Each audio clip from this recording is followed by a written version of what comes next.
দর্শক, স্বাগত সবাইকে। আনোয়ার ইস্পাত এই সময়ে জহিরুল আলম আপনাদের সঙ্গে আছি। দিনের শিরোনামগুলোর মধ্যে ইউক্রেন যুদ্ধ, অবশ্যই বোমায় কাঁপছে ইউক্রেন। গোটা ইউক্রেনেই এখন সামরিক যে অভিযান, আগ্রাসন, সেটি তীব্রতর হচ্ছে। মানবিক সংকট দেখা দিয়েছে, উদ্বাস্তু প্রায় 15 লাখের মতো। রাশিয়ায় ভিসা এবং মাস্টার কার্ড সেবা বাতিল করা হয়েছে। যুক্তরাজ্যের প্রধানমন্ত্রী বরিস জনসন তিনি 6টি প্রস্তাব দিয়েছেন কিভাবে রাশিয়াকে এই যুদ্ধ থেকে নিবৃত্ত করা যায় ইত্যাদি। মন্ত্রী এমপিদের দুর্নীতির কারণে দেশের নিত্যপণ্যের দাম বেড়েছে, ছাত্রদলের সমাবেশে এই কথা বলেছেন বিএনপির মহাসচিব মির্জা ফখরুল ইসলাম আলমগীর। সুষ্ঠু ও শান্তিপূর্ণ নির্বাচন নিয়ে এখনই ভবিষ্যৎবাণী করা যাবে না, সেটি বলেছেন টুঙ্গিপাড়ায় নতুন সিএসি। নতুন নেতৃত্ব এসেছে সিপিবি এবং বাসদে, এই খবর সবারই জানা। দীর্ঘদিন পর কেন এই পরিবর্তন, কতটা কার্যকর ভূমিকা রাখতে পারবে তারা রাজনীতির মাঠে, সময় পেলে আলাপ করব। এছাড়াও আজ 7ই মার্চের দ্বারপ্রান্তে আমরা, জাতির জীবনের এক মহা অনুপ্রেরণা, 7ই মার্চের ভাষণ, বঙ্গবন্ধু শেখ মুজিবুর রহমানের সেই ঐতিহাসিক দিক নির্দেশনা, বজ্রকণ্ঠ, বাঙালি জাতির জীবনের এক ঐতিহাসিক দিন 7ই মার্চ। স্বাধীন রাষ্ট্রের অভ্যুদয়ে সেই ঘোষণাটি এসেছিল সোহরাওয়ার্দী উদ্যানে। বর্তমান সেখানে লাখো মানুষের দেয়া সমাবেশে তিনি উচ্চারণ করেছিলেন এবারের সংগ্রাম, মুক্তির সংগ্রাম, এবারের সংগ্রাম, স্বাধীনতার সংগ্রাম। ভাষণটি memory of the world international রেজিস্টারে অন্তর্ভুক্ত হয়েছে।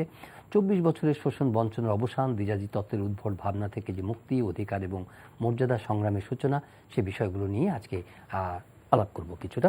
দুজন সিনিয়র জার্নালিস্ট আমাদের সঙ্গে রয়েছেন, শুরুতে পরিচিত হব। রয়েছেন জনাব জাকারিয়া কাজল, সিনিয়র জার্নালিস্ট, এবং জনাব সোহরাব হাসান। স্বাগত আপনাদের দুজনকে। শুরু করছি ইউক্রেন প্রসঙ্গ দিয়ে, একটু আলাপ করতে চাই। জনাব সোহরাব হাসান, আজকে জনসন কয়েকটি ইউকের প্রধানমন্ত্রী কয়েকটি প্রস্তাব দিয়েছেন। প্রস্তাবের মধ্যে নতুন কিছু নয়, পশ্চিমা জোটকে সংহত হতে হবে, নেটোর কার্যকর করতে হবে, এবং যে বৈধ সরকার আছে তাদেরকে যে কোনো প্রক্রিয়ার মধ্যে অংশগ্রহণ করে স্বীকৃতি দিয়ে যে কোনো শান্তি আলোচনা বা যে কোনো ধরনের সমাধানের পথ খুঁজতে হবে, এবং রাশিয়াকে কিভাবে আরও বাণিজ্যিকভাবে, অর্থনৈতিকভাবে আরও কোণঠাসা করা যায় সেই বিষয়টি বলেছেন, এবং সামরিক দিকে নিজেদের মধ্যে সংহতি কীভাবে বাড়ানো যায়, এই ধরনের 6টি প্রস্তাব তিনি দিয়েছেন। আসলে নতুন কিছু নয়, এগুলো প্রতিদিনই আলোচনা হচ্ছে, উনি একটা ফরম্যাট করেছেন। না, ন্যাটো জোট, যুক্তরাষ্ট্র বা আপনি যে বললেন যে ব্রিটেনের প্রধানমন্ত্রী, এদের সমস্ত উদ্যোগ, আয়োজন, চেষ্টার পেছনে যে যুদ্ধটা বন্ধ করা, এবং এটা যে একটা সংকট তৈরি করেছে ইউক্রেনে, মানবিক বিপর্যয়, সেটি তারা কতটা উপলব্ধি করেছে, সেটি উদ্ধারে কতটা, সেটির উত্তরণে কতটা তারা আন্তরিক, সে ব্যাপারে কিন্তু সন্দেহ আছে। হ্যাঁ, রাশিয়ার বিরুদ্ধে তারা পদক্ষেপ নিয়েছে, তাদের ব্যাংক ফ্রিজ করেছে, লেনদেন বন্ধ করেছে। এটি হচ্ছে রাশিয়াকে কাবু করার একটা চেষ্টা। কিন্তু রাশিয়াকে কি এইভাবে অর্থনৈতিকভাবে, রাশিয়ার যে এখন অর্থনৈতিক সামর্থ্য, তাতে এই 15 দিন বা 1 মাস এইসব নিষেধাজ্ঞা দিয়ে তাকে কাবু করা যাবে কিনা, তাকে নিবৃত্ত করা যাবে কিনা, যেটা হওয়া উচিত যে ইউক্রেন এবং রাশিয়ার মধ্যে 2 দফা আলোচনাও হয়েছে। আলোচনার মাধ্যমে সমস্যাটা সমাধান হওয়া উচিত আমরা মনে করি। সেখানে রাশিয়ার যদি কোনো তাদের যৌক্তিক কোনো কি বলে উদ্বেগ থাকে, সেটি কাটানো। আবার ইউক্রেন একটি স্বাধীন রাষ্ট্র, সুতরাং সেখানকার সরকার বা রাষ্ট্র কীভাবে পরিচালিত হবে সেটি সেখানকার জনগণই ঠিক করবে। সুতরাং অন্য কোনো রাষ্ট্র তার সুবিধার জন্য চাপিয়ে দেবে, এগুলো তো আমাদের প্রত্যাশার কথা, কিন্তু এই বাস্তবতা কি বলছে? আচ্ছা, বাস্তবতা হচ্ছে এই মুহূর্তে যে মানবিক বিপর্যয় ঘটছে, মানবিক সংকট চলছে, সেটি কিভাবে উত্তরণ করা যায়। অর্থাৎ যুদ্ধ পীড়িত যে কোনো দেশে সাধারণ মানুষই বেশি ক্ষতিগ্রস্ত হয়, হতাহতের শিকার হয়, মানুষের কি বলে ক্ষুধা, দারিদ্র্য বেড়ে যায়। আর সুতরাং এর থেকে কিভাবে অন্তত এই যে নো ফ্লাই জোন করার যে প্রস্তাব, সেটি যাতে কার্যকর হয়। রাশিয়ার আগ্রাসনের কৌশলটা দেখছেন, তারা তো চারদিক থেকে ঘিরে রেখেছে, এবং তাদের একটা যে অফেন্সিভ, এটা নিয়ে আপনি সামনের দিনগুলো কি দেখতে পাচ্ছেন? পুরোপুরি তারা কি ইউক্রেনের পতন ঘটিয়ে দেবে এবং সেখানে কি নতুন সরকার বসাবে, তারপরে কি তারা ফেরত যাবে, এরকম কি সম্ভব? তারা যে একটা, আমার যেটা ধারণা আছে, যেসব বিদেশি গবেষক, পর্যবেক্ষক, তাদের মতামত, সেটা হচ্ছে যে রাশিয়া তার দখল করে রাখতে চায় না, তারা সেখানে তাদের পছন্দসই এক সরকার চায়। এখন সেটি যুদ্ধ করে এইভাবে বসানো, সেটি বিশ্বব্যাপী কিন্তু একটা উদ্বেগের বিষয়, বিশেষ করে ছোট ছোট দেশগুলোর, যে তাহলে যে কোনো শক্তিধর দেশ চাইলে অন্য দেশে আক্রমণ করে তার পছন্দসই সরকারকে বসাবে, এটি কোনোভাবেই মেনে নেওয়া যায় না। কিন্তু এই মুহূর্তে না, আমি মনে করি যুক্তরাষ্ট্র এবং ন্যাটো সদস্যরা যেভাবে এগিয়ে আসা উচিত ছিল, যেভাবে এই যুদ্ধ বন্ধের ক্ষেত্রে যেমন জাতিসংঘে দুটি প্রস্তাব নেওয়া হয়েছে, সেটি আমি মনে করি ভালো। এটি আরো কিভাবে আলোচনার পথটা কিভাবে আরো মুক্ত করা যায় এবং কিভাবে বা ডিপ্লোম্যাটিক এফোর্ট আরো কিভাবে বাড়ানো যেত, সেই কূটনৈতিক পদক্ষেপগুলো, সেই আশাটা সঞ্চারিত হয়নি, সেটা আশা সঞ্চারিত হয়নি মানুষের। এই কারণেই এবং এর যে অভিঘাত আমাদের মতো ছোট দেশগুলোর, দূরবর্তী দেশগুলোর উপরও পড়ছে এবং ভবিষ্যতে আরো বেশি পড়বে, এই কারণেই আমাদের উদ্বেগ আছে। জনাব জাকারিয়া কাজল, ইমিডিয়েট অবজেক্টিভ হিসেবে এটা আমরা সবাই বুঝতে পারছি যে তাদের অনুগত সরকার নেই এবং রাশিয়ার ঘাড়ের উপরে এমন একটা স্টেট যেটা পশ্চিমের সঙ্গে হবনবিং করছে, সুতরাং তাদের নিরাপত্তার ঝুঁকি তৈরি হয়েছে, তারা কোনোভাবে এটা মেনে নেবে না, তো তারা এটাকে রুসিফাই করতে চায়। এটা তো ইমিডিয়েট গোল। কিন্তু যে সংঘাতটা শুরু হয়েছে, যে স্কেলে তারা শুরু করেছে, তাতে তো মনে হচ্ছে যে সারা বিশ্বকে, বিশেষ করে যারা প্রতিপক্ষ যে পশ্চিমা জোট আছে যুক্তরাষ্ট্র সহ, তাদের উপর একটা বড় ধরনের একটা কি বলবো যে একটা আঘাত, হ্যাঁ, একটা আপনার ইডিওলজিক্যাল একটা আঘাত, যে ইডিওলজি যেটা কোল্ড ওয়ারের সময় যেটা শুরু হয়েছিল সেটার একটা পুনঃপ্রত্যাবর্তন ঘটেছে। এখানে কি মনে হয় যে এই যুদ্ধের মধ্যেই বা সরকার প্রতিষ্ঠার মধ্যেই কি এই লক্ষ্য সীমিত থাকবে, নাকি এটা একটা বৃহৎ কোনো সংঘাতে যাবে? আপনি প্রথমে যেটা বললেন ৭ই মার্চের দ্বারপ্রান্তে আমি হাজার বছর শ্রেষ্ঠ বাঙালি বঙ্গবন্ধু, জাতির পিতা বঙ্গবন্ধুকে শ্রদ্ধা জানাচ্ছি। শুনেন, এই যে যুদ্ধটা যেটা শুরু হলো, আপনি দেখেন গত দুদিনে একটা নাটক দেখলাম না আমরা, যে দুটি শহরে যুদ্ধবিরতি ঘোষণা করা হয়েছে, সাময়িক যুদ্ধবিরতি, কিন্তু সেটাও কিন্তু কার্যকর হয়নি। মানে এটা আমি এই জন্য বললাম যে অ্যাটিটিউডটা বোঝার জন্য। দেখেন ওই সৌরভ ভাই যেটা বললেন, হ্যাঁ আমি একটা স্বাধীন রাষ্ট্র, আমি কিভাবে চলবো, তা এটা কিন্তু সত্য কথা। কিন্তু পাশে যদি বৃহৎ শক্তি থাকে, অনেক কিছু কিন্তু হিসাব উল্টে পাল্টে যায়। ওই গ্রাম দেশে একটা কথা আছে না, খুব ধনী লোকের বাড়ির পাশে যদি কুঁড়ে ঘর থাকে, মেয়ের বিয়ে দেওয়ার সময় তারা জিজ্ঞেস করতে হয়, তাই না? ব্যাপারটা হয়ে গেছে এরকম। আর ইউক্রেনের প্রেসিডেন্ট বোধহয় এখন ওই, আমি এটা প্রায়ই বলি, ওই শরীরের কেউ কথা রাখেনি, এটা সবচেয়ে বড় বোধহয় রিয়েলাইজ করছে ইউক্রেনের প্রেসিডেন্ট। তাকে যারা যারা কথা দিয়েছিল তারা কেউ তো কথা এখন পর্যন্ত রাখেনি, সব লিপ সার্ভিসে, যদিও জার্মানি টার্মানি কেউ কেউ অস্ত্র দিচ্ছে। একটা জিনিস দেখতে হবে, জাতিসংঘ যে প্রস্তাবটা নিয়েছে, আমি কিন্তু এই প্রস্তাবটা নিয়ে খুব আশাবাদী না। আপনি যদি দেখেন এই প্রস্তাবটা, যদি আপনার পুরোটা দেখেন, এটা কিন্তু যুদ্ধ বন্ধের যে খুব একটা ফার্ম কিছু ছিল সেরকমটা মনে হয়নি। এবং আমার যেটা প্রথমে, অনেকেই কিন্তু এরকমও ভাবছেন যে কারো কারো বোধ হয় মানে এই যুদ্ধ যতদিন চলবে কারো কারো বোধ হয় স্বার্থসিদ্ধিরও কিছু ব্যাপার আছে পশ্চিমা বিশ্বের কিছু কিছু দেশের। আপনি দেখেন আজকে যে আপনার ব্রিটিশ প্রধানমন্ত্রী যে প্রস্তাবের কথা বলেন, এই প্রস্তাবের মধ্যে কি নতুন কিছু আছে? আমি তো নতুন কিছু দেখি না, বরং এটা তো আরও ফ্লেয়ার আপ। হ্যাঁ, পরে হয়তো উনি ওই গা বাঁচানোর জন্য একটা আলোচনার কথা বলেছেন, কিন্তু প্রথম যেই শর্তগুলি ওনার, এগুলো তো জিনিসটা ফ্লেয়ার আপ করার মতো। আজকে এই সৌরভ ভাই একটা কথা খুব গুরুত্বপূর্ণ বলেছেন, রাশিয়ার অর্থনৈতিক সামর্থ্য কিন্তু এই যে কয়েকটা স্যাংশন দিলে যে রাশিয়া একেবারে পথে বসে যাবে এমন কিছু না। আচ্ছা, যদি স্যাংশনের কাজ না হয়, গোটা বিশ্বকে এটা আশা করে যে রাশিয়ানের অ্যাগ্রেশনের পাল্টা পশ্চিমা, আমি সেটাই আসছিলাম, তারা কি কারো কারো মতো তো এটা তৃতীয় বিশ্বযুদ্ধের দিকে কি প্রত্যাশা? সেটা না, মানুষের প্রত্যাশা সেটা না। এবং আপনি দেখেন খোদ মস্কোতেও কিন্তু যুদ্ধবিরোধী বিক্ষোভ হচ্ছে।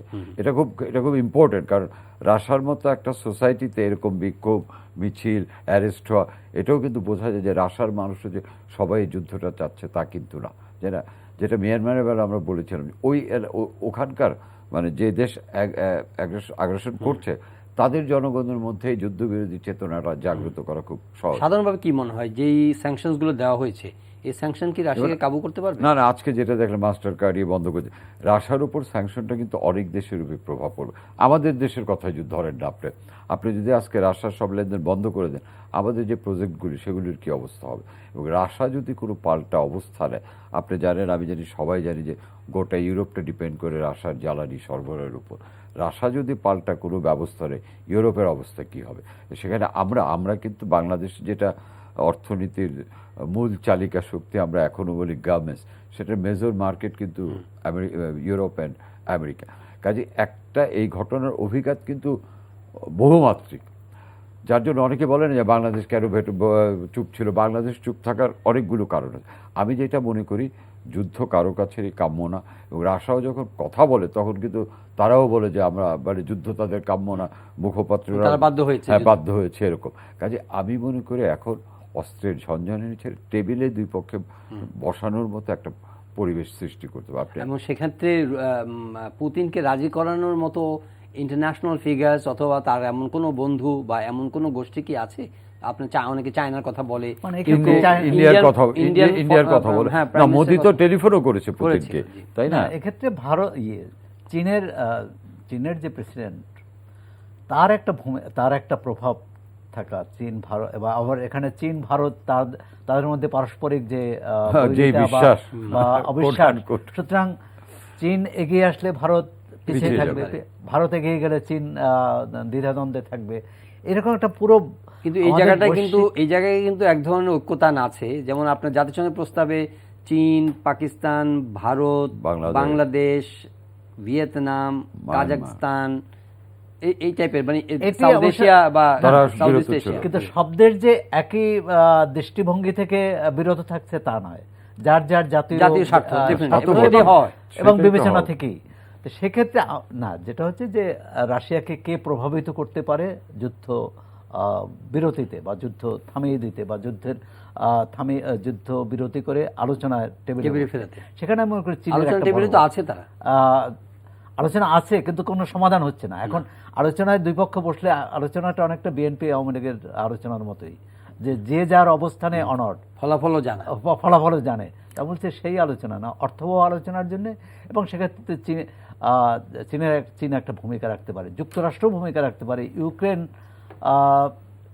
ইউক্রেন এতদিন যেভাবে যে ভূমিকা নিয়েছে, যাতে রাশিয়ার উদ্বেগ তৈরি হয়েছে সেটি যাতে না নেয়, সেখানে একটি প্রতিবেশী দেশ এবং রাশিয়ারও তো অনেক যুক্তি আছে যে তিনি রাশিয়ার সমস্ত তার প্রতিবেশীর সব দেশগুলো যদি তার বৈরী হয় তাহলে তার নিরাপত্তার জন্য তার হুমকি মনেই করতে পারে। রাশিয়ার এই মুহূর্তে যেটা চাওয়া, যে কয়েকটা শর্তের মধ্যে তারা বলছে যে তাদের অস্ত্র সমর্পণ করতে হবে, মানে ডিমিলিটারাইজ করতে হবে, এবং সামরিক বাহিনীকে তারা ক্ষমতায়ন করতে চাচ্ছে। মানে তারা যদি বলে যে জেলেনস্কি সরকার যদি বলে যে না আমরা আত্মসমর্পণ করলাম, তাহলে মাত্র এই যুদ্ধ সমাপ্ত হতে পারে নাকি? না, সেটা তো হলো একেবারে পুরো মানে সেটা হচ্ছে যে পরাজয় স্বীকার করা, আর আলোচনা তো পরাজয় স্বীকার করে না। আলোচনা হচ্ছে যে কার কি যুক্তি আছে, কার কি সমস্যা আছে, সেই সমস্যা একসঙ্গে বসা। দ্বিপাক্ষিক আলোচনায় তো এটা হবে না, বহুপাক্ষিক আলোচনা দরকার। তো সেটাই, বহুপাক্ষিক আলোচনায় রাশিয়া রাজি হবে। কিন্তু এখন পর্যন্ত কাজল ভাই যেটা দেখা যাচ্ছে যে স্যাংশনস, জো বাইডেন বা পশ্চিমা জোটের নেটো জোটের লোকরা যা বলছে যে স্যাংশনসটা খুবই কঠোর এবং এমনভাবে করা হচ্ছে যে এর বিকল্প হচ্ছে যে থার্ড ওয়ার্ল্ড ওয়ার, স্যাংশন যদি না দেয়। কিন্তু স্যাংশন যদি রাশিয়ার উপরে খুব মারাত্মক প্রভাবই ফেলতো তাহলে তো রাশিয়া সেটা তো হয়নি, সেটা তো হয়নি। আমি যেটা মনে করি, যেটা বললেন যে হ্যাঁ চীন এখানে একটা নিয়ামক, কিন্তু ওই যেটা বললেন চীনের সঙ্গে ভারতের কিছু টানাপোড়েন আছে, মার্কিন যুক্তরাষ্ট্রের কিছু টানাপোড়েন আছে। তো এক্ষেত্রে যেটা দেখবেন, মোদি কিন্তু পুতিনকে ফোন করে যুদ্ধবিরতির একটা বার্তা দিয়েছে। আর শি জিনপিং যদি মানে চাইনিজ প্রেসিডেন্ট যদি বলেন, এবং আমার মনে হয় যেটা আপনি বা অনেকে আশঙ্কা করছে যে একটা থার্ড ওয়ার্ল্ড ওয়ারের দিকে যাবে যদি এটা না, সেক্ষেত্রে আমি মনে করি জাতিসংঘের ভূমিকাটা নিয়েও তো একটু প্রশ্ন আছে। তো জাতিসংঘের উদ্যোগে একটা বহুমাত্রিক আলোচনা করে এটা সমাধান করার এখন পর্যন্ত একমাত্র। কিন্তু মানে এনি ওয়ে হয়তো আমরা মানে আপনার যুদ্ধাস্ত্রের মাধ্যমে হয়তো থার্ড ওয়ার্ল্ড ওয়ার এখনো শুরু হয়েছে বলে মনে করছি না, কিন্তু যেই টেনশন তৈরি হয়েছে আপনি দেখেন পুতিন যখন তাদের পারমাণবিক ইয়েকে সতর্ক থাকতে বলছে তখনও তো অনেক, মানে এখানে আরেক পক্ষ তো যুদ্ধাবস্থায় আছে, মানে যেই অ্যামাউন্টের স্যাংশন, ডিগ্রি অফ স্যাংশন তারা দিচ্ছে, তারা হয়তো মিসাইল ছুটছে না, কিন্তু তারা ইকোনমিক, মানে ওটাও তো একটা ওয়ার। এবং আপনি দেখেন ইন্টারন্যাশনাল নর্মস অনুযায়ী nobody can attack to anybody's, মানে নিউক্লিয়ার স্থাপনায় কেউ যখন যুদ্ধ সরে তো বলাই আছে everything is fair in love and war, কাজে তখন তো এই নবস্ট্রমসগুলি থাকবে না। কাজে না, কিন্তু লাভ এন্ড ওয়ারের ফেয়ার হলো নিউক্লিয়ার পাওয়ার প্ল্যান্ট, তো এটা হলো একেবারে মানে না না ইন্টারন্যাশনাল নিউক্লিয়ার এজেন্সি যেটা এটা কেউ থাকবে না, এটা কেউ থাকবে না। সেটাই, এটা তো- মানে এখন এবং তো আইএইএ তে চুক্তি করে তারা এই সেটাই, এই কার্যক্রম চলেছে। পুতিন যেটা বলেছে যে নিউক্লিয়ার রেডি থাকবে, এগুলিও তো মানে জাস্ট এক ধরনের খুবই মানে এক ধরনের একটা মানসিক চাপ চাপ দিচ্ছে। সৃষ্টি একটা করা বিরোধী-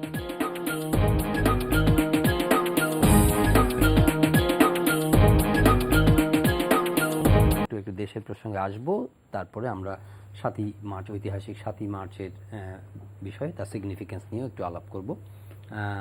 জনাব সোহরাব হাসান, আমাদের রাজনৈতিক অঙ্গনে সবসময় তারা জনগণের বিষয় নিয়ে কথা বলে, মাঠে থাকে, কিন্তু এখনও মানে জাতীয় রাজনীতিতে যে একটা বিরাট প্রভাব বিস্তার করা, বাম দলগুলোর কথা বলছি, সেই ধরনের খুব রিমার্কেবল দৃষ্টিগ্রাহ্য কোনো ধরনের প্রভাব আমরা তাদের দেখছি না।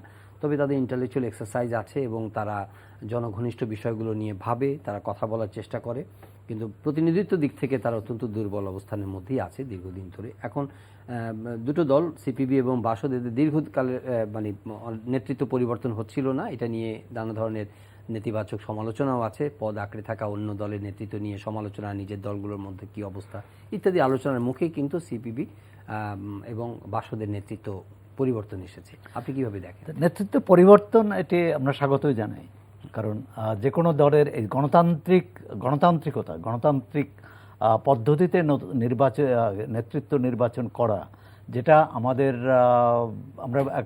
আমাদের রাজনৈতিক নেতৃত্ব বোধহয় ভুলেই গিয়েছিল। সেটা কমিউনিস্ট পার্টির ক্ষেত্রে হোক বা অন্য বামের ক্ষেত্রে হোক, বা যারা বুর্জোয়া দলগুলো মানে ক্ষমতাসীন বা ক্ষমতার বাইরের দলগুলো, সবার জন্য সত্য। এখন এটা আমি পৃথিবীর অন্য আর কোনো গণতান্ত্রিক দেশে আছে কিনা 40 বছর 30 বছর ধরে একই ব্যক্তি একই পদে থাকা, মানে আমি বলছি যে এটি তো রাজতন্ত্র নয়, এটি তো মানে কি বলে মানে জোর করে কোনো পদ কমিউনিস্ট পার্টির জন্য বলছেন বা বাসদের জন্য বলছেন, অন্য দলগুলোর অবস্থা তো আমি সেটাই বলছি। অন্য দলগুলো তো কোনো দলে 40 বছর বা তারও বেশি একই নেতৃত্ব। এখন এটা হয় কি যে সব দলই মনে করে যে এর বিকল্প নেই, কিন্তু নেতৃত্ব তৈরি অর্থাৎ নেতৃত্ব নেই। তো নেতৃত্ব তৈরি করার যে প্রক্রিয়া, সে প্রক্রিয়া হচ্ছে গণতান্ত্রিক পদ্ধতি, যে ভোট, নির্বাচন। দেখলাম একটি যশোরে একটি ইউনিয়নে বিএনপির একটি ইউনিয়নে নেতা নির্বাচিত হবে, একেবারে ভোট, তারপর ব্যালট এবং নির্বাচনী কেন্দ্র, পোলিং অফিসার, এই ধরনের একবারে বলছে যে আমরা ইউনিয়ন পরিষদে ভোট দিতে পারিনি, এটি একটা কি বলে আমরা এই অনুশীলনটা করছি, আমরা এই সুযোগটা নিয়েছি। তো এরকম যদি প্রতিটি দলে, এবং যা গঠনতন্ত্রে লেখা আছে, প্রত্যেক দলের গঠনতন্ত্রে কিন্তু লেখা আছে যে 3 বছর বা 2 বছর পর নির্বাচন হবে, নতুন নির্বাচন করবে, এবং সেটা কাউন্সিলর বা ডেলিগেট তাদের মতামতের ভিত্তিতে। জি, কিন্তু বড় দলগুলো, বড় ছোট সব দলগুলোই হয় কি যে সিদ্ধান্ত হয় যে না, এই বাস্তবতা আমরা জানি। এখন নতুন নেতৃত্ব যেটা হচ্ছে যে দুটি দলের নতুন নেতৃত্ব হয়েছে, এর মধ্যে রাজনৈতিক যদি কোনো টানাপোড়েন না থেকে থাকে, আমি এটাকে বললাম তো স্বাগত জানাই, এবং এটি ভালো দিক। একটা বেশ আলোচনা আছে যে দুই দল সম্পর্কে আজকে ইত্তেফাকে খবর হয়ে আসছে যে এর মধ্যে রাজনৈতিক তাদের মতাদর্শগত পার্থক্য এটা কাজ করেছে। যে আগের নেতৃত্ব ছিল তারা সত্যিকারভাবে বাম বিকল্প শক্তি গড়ে তোলার ক্ষেত্রে খুব দৃঢ় ছিল, আর যখন নতুন যে নেতৃত্ব আসছে তারা কেউ মৌলবাদ বিরোধিতার কথা বলে, কেউ কর্তৃত্ববাদের বিরোধিতার কথা বলে, এক ধরনের সমঝোতার রাজনীতির দিকেই যাচ্ছে কিনা এই প্রশ্নটা এসেছে। এটি হলে তাহলে তো দেখা যাচ্ছে সামনে 2 বছর পর নির্বাচন, এবং আরও অনেক দলেই কিন্তু ভেতরে নানা রকম টানা পড়েন, এবং এর সাথে নির্বাচন কমিশন নিয়ে বিএনপি তার সহযোগী তার বন্ধুদের সঙ্গে যে টানা পড়েন, সবটার মধ্যে অনেকে কিন্তু আগামী নির্বাচন ঘিরে বা রাজনৈতিক যে মাঠটা, সেটার মধ্যে অনেক নতুন প্লেয়ার বা নতুন মানে অ্যাক্টর দেখা যাবে। এই আজকে আরেক পত্রিকায় খবর আসছে যে নির্বাচনকালীন সরকারটি কি হবে এটি নিয়েও কিন্তু এটি নিয়েও মতভেদ আছে। বিএনপি এবং তার সহযোগী দলগুলোর মধ্যেই কেউ বলছে জাতীয় সরকার। তো জাতীয় সরকার হলে কিন্তু বর্তমানে যারা ক্ষমতায় আছে তাদের নেতৃত্বে হওয়া স্বাভাবিক, মানে তাদেরকে বাদ দিয়ে জাতীয় সরকার হবে না। আরেকটা হচ্ছে নির্দলীয় সরকার। নির্দলীয় সরকার হচ্ছে দলের বাইরের সরকার, আর যেটি আমরা তত্ত্বাবধায়ক সরকার 1991, 96, 2001 বা 8-এ দেখেছি। এখন এটাও কিন্তু একটি প্রশ্ন। তার জাতীয় সরকার যেটি বর্তমান প্রধানমন্ত্রী 2014 নির্বাচনের আগে প্রস্তাবও দিয়েছিলেন বিএনপিকে, তখন বিএনপি গ্রহণ করেনি। এখন আবার কি সেই প্রস্তাব নিয়ে কেউ যাচ্ছেন? এটি একটি প্রশ্ন। আবার নির্দলীয় সরকার হলে, আমাদের সংবিধানে এখন নির্দলীয় সরকারের কোনো ব্যবস্থা নেই, তাহলে নির্দলীয় সরকারের যদি না হয় কিভাবে সেটি হবে, এটি প্রশ্ন। আর যে কথাটি ছিল যে এই দুই দল তাদের রাজনীতিটা কি হবে, তারা যদি সত্যি বাম বিকল্প গণতান্ত্রিক শক্তি জোরদার করতে চায় এবং তাদের নিজস্ব রাজনীতিটাই মানুষের কাছে নিয়ে যেতে চায়, তাহলে তারা সংসদের বাইরে একটা শক্ত অবস্থান নিতে পারবে। আর যদি তারা কোনো দলের লেজুরবৃত্তি করতে চায়, তাহলে কিন্তু তাদের ফল এই ওয়ার্কার্স পার্টি এবং জাসদের মতই হবে। আমি যেটা মনে করি যে নতুন নেতৃত্বকে আমি স্বাগত জানাই, এবং যারা নতুন নেতৃত্ব এসছে তারাও কিন্তু দীর্ঘদিন ধরে এই দলের একনিষ্ঠ কর্মী বা বিভিন্ন পর্যায়ে দায়িত্ব পালন করেছে। Too early to comment on their goal or what they will do. কিন্তু আমি যেটা মনে করি, যেটা এখন কিন্তু রাজনীতিতে নির্বাচনকে কেন্দ্র করে জাতীয় সরকার, নির্দলীয় সরকার, জোটের সম্প্রসারণের কিন্তু দুটো বৃহৎ প্লেয়ার, একটা আওয়ামী লীগ আর একটা বিএনপি, দুজনেই কিন্তু জোটটাকে বাড়াতে চাচ্ছে। এটা খুব সিগনিফিক্যান্ট, কারণ দেখেন বিএনপি জোট বাড়ানোর জন্য কর্নেল অলির সঙ্গে মিটিং করেছে, অনেকের সঙ্গে আনুষ্ঠানিক এবং অনানুষ্ঠানিক প্রক্রিয়া চলছে। বিএনপির জোট বাড়ানোর ক্ষেত্রে যেটা বাধা হয়ে দাঁড়িয়েছে জামাতের অন্তর্ভুক্তি, তাদের মেজর অবস্টেকল কিন্তু সেটা, যারা জোটে আসতে চায় অনেকেই এভাবে। আর আওয়ামী লীগও কিন্তু সমমনাদের সঙ্গে জোট বাড়ানোর একটা, যদিও 14 দলীয় জোট আছে অফিসিয়ালি, কিন্তু তাদেরও একটা প্রচেষ্টা থাকবে, এবং সেক্ষেত্রে কিন্তু আওয়ামী লীগের মানে বামদের দিকে নজরটা দেওয়াই স্বাভাবিক। সেক্ষেত্রে এই নতুন নেতৃত্ব, সেটা যে উনি যেটা বলেন ওয়ার্কার্স পার্টি বা জাসদের মতো লেজুর ভিত্তির রাজনীতি হয় নাকি আরেকটু সম্মান নিয়ে যায়, এটা দেখার জন্য আমাদের অপেক্ষা করতে হবে। কারণ দেখেন বাম দলগুলো যেভাবে মানুষের দুঃখ কষ্ট, বিভিন্ন ছাত্র বেতন, সড়ক দুর্ঘটনা, নিত্যপণ্য মূল্য বৃদ্ধি নিয়ে যেভাবে রাস্তায় তেল গ্যাস মাঠে নামে, আমাদের বড় দুটি দল, আমি বুর্জোয়া দল বলতে, বড় যারা মেজর প্লেয়ার তারা কিন্তু নামে না। বামদের প্রতি কিন্তু একটা সহানুভূতি একদম সাধারণ মানুষের আছে। আপনি দেখেন যখন বড় দলগুলি কোনো মিটিং করে বা এরকম কংগ্রেস মানে তাদের কি করে, কাউন্সিল করে, তখন কিন্তু প্রচুর অর্থকরীর একটা ব্যাপার থাকে। এখানে কিন্তু আমি দেখি যে নিজের পয়সা খরচ করে আসে এই যে জনসমর্থনগুলি, এটা কিন্তু হয়তো তাদের সংখ্যা কম, কিন্তু ডিভোশনটা কিন্তু তাদের অনেক বেশি।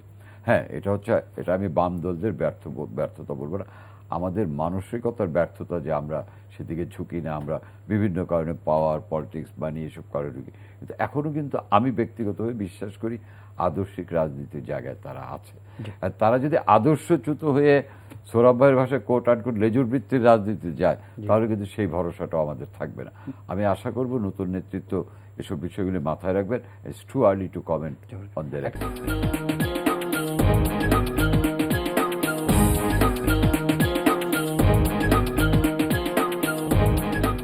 জনাব সোহরাব হাসান, 7ই মার্চের কথা বলছিলাম, যে 7ই মার্চে সেই ঐতিহাসিক ভাষণের মাধ্যমে, বঙ্গবন্ধুর সেই বজ্রকণ্ঠের মাধ্যমে তিনি পরিণত হয়ে উঠেছিলেন যে বাঙালি জাতির আশা আকাঙ্ক্ষার প্রতীক হয়ে উঠেছিলেন, এবং সেটি হচ্ছে গিয়ে একটা দেখুন, একটি ভাষণ 50-51 বছর ধরে যে উদ্দীপনা, যে চেতনা মানুষের মধ্যে সঞ্চারিত করছে, এটি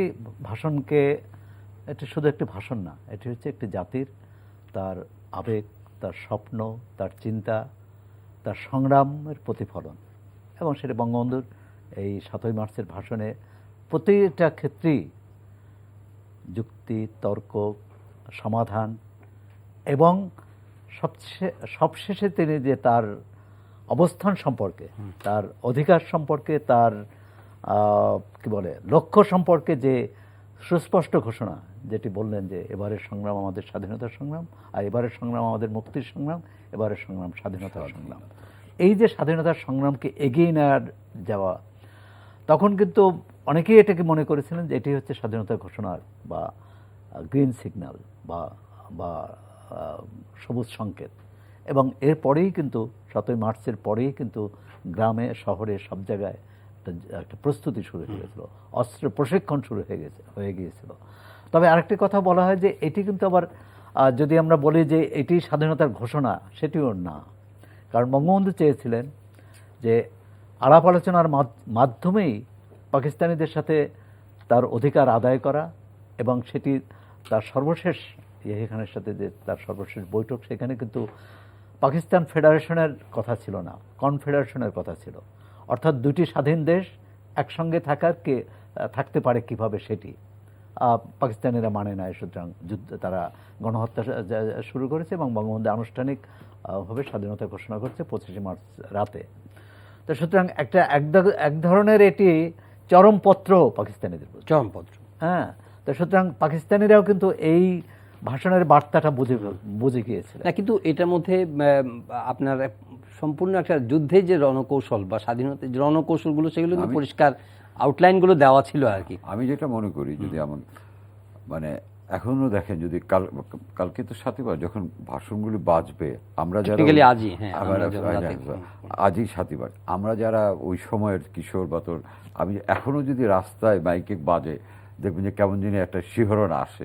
নতুন প্রজন্ম এই শিহরণে কতটা শিহরিত হয়ে যায়, কিন্তু আমরা যারা তখন নিশ্চয়ই সৌরভ ভাইয়ের একই আপনার যে আমাদের কিন্তু এখনো বাজে। একটা জিনিস দেখেন, বাঙালি সম্পর্কে কি কথা ছিল রবীন্দ্র, 7 কোটি বাঙালির হে মুগ্ধ জননী, রেখেছ বাঙালি করে মানুষ করনি। আমরা ভেতো বাঙালি, নিরীহ মানুষ। সেই নিরীহ বাঙালি যে তোমাদের যার যা কিছু আছে তাই নিয়ে শত্রুর মোকাবেলা করতে, আমি যদি হুকুম দেবার নাও পারি, এই একটা বাক্যে ভেতো বাঙালি কিন্তু বীর বাঙালি। এখানে দিক নির্দেশনা দেওয়া আছে, এখানে দিক নির্দেশনা। উনি ফোর্সি করছেন যে উনি হয়তো স্বাভাবিক অবস্থায় থাকবেন। এই বাঙালি যুদ্ধ করবে, এই বাঙালি তো মানে আমরা খুব নিরীহ বাঙালি, শান্তিপ্রিয়, সেই বাঙালি কিন্তু যে আমি যদি হুকুম দেওয়ার নাও পারি, তোমাদের যার যা কিছু আছে তাই নিয়ে শত্রুর মোকাবেলা করতে হবে।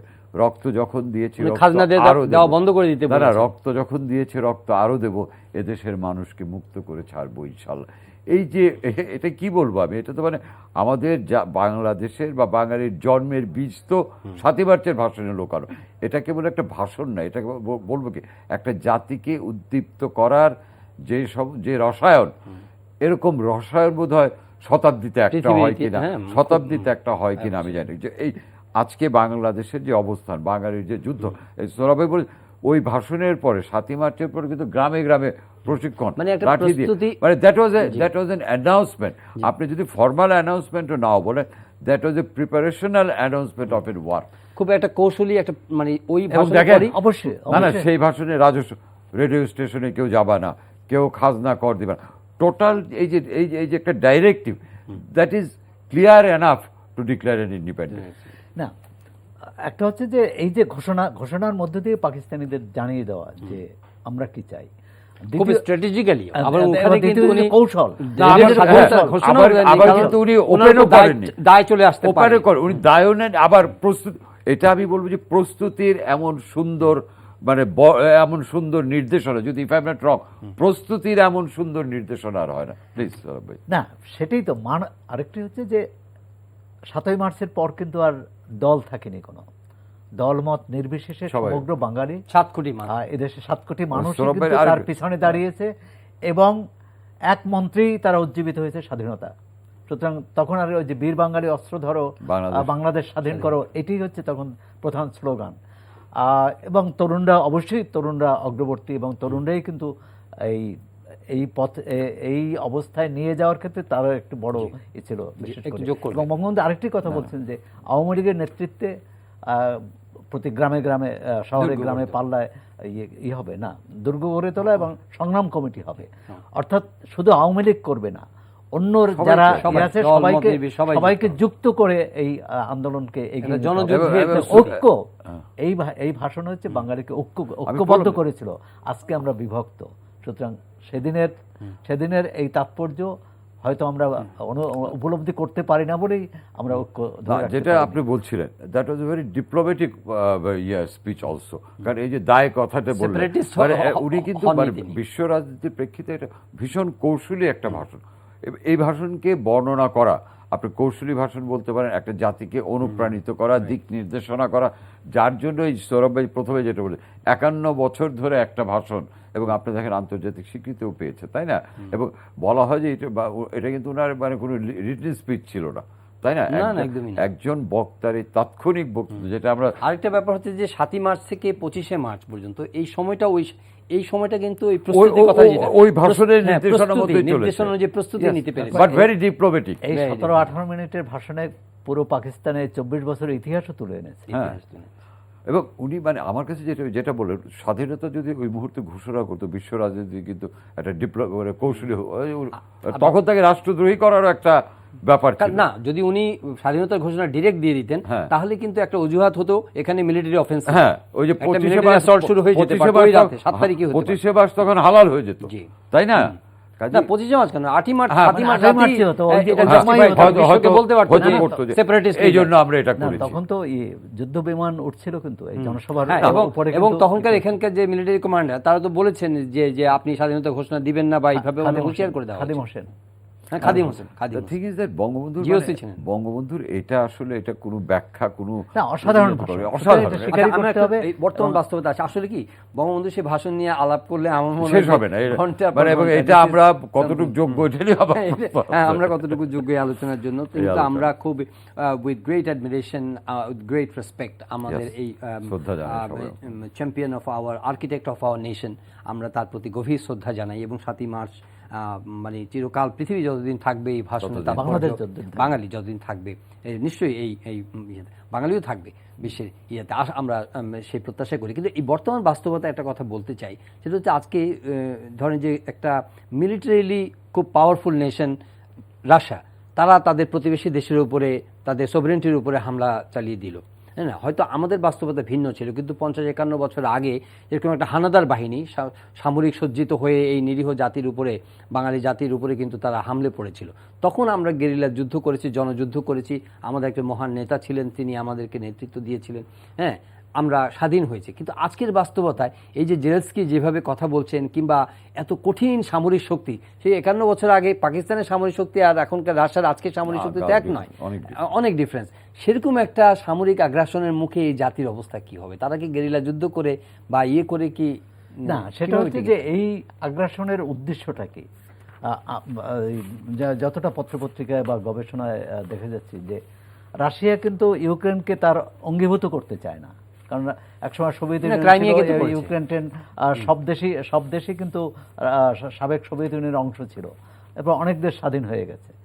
তার আশঙ্কা বা তার নিরাপত্তার ক্ষেত্রে উদ্বেগটা হচ্ছে তার প্রতিবেশী, তার চারপাশে যে রাষ্ট্রগুলো আছে, এগুলো যদি তার প্রতিপক্ষ, যে ন্যাটো বা যুক্তরাষ্ট্র, তাদের মিত্র হয়, তাদের ঘনিষ্ঠ মিত্র হিসাবে যদি তার নিরাপত্তার উপর আঘাত করে, সেটি আমি মনে করি না যে এটি পাকিস্তানে 1971 সালে পাকিস্তানিরা যেভাবে অভিযান চালিয়েছিল, যে উদ্দেশ্যে অভিযান চালিয়েছিল, আজকের যে কোনো অভিযানেরই আমরা নিন্দা করি, আমরা সমালোচনা করি, কিন্তু এই অভিযানের উদ্দেশ্যটা এক নয়।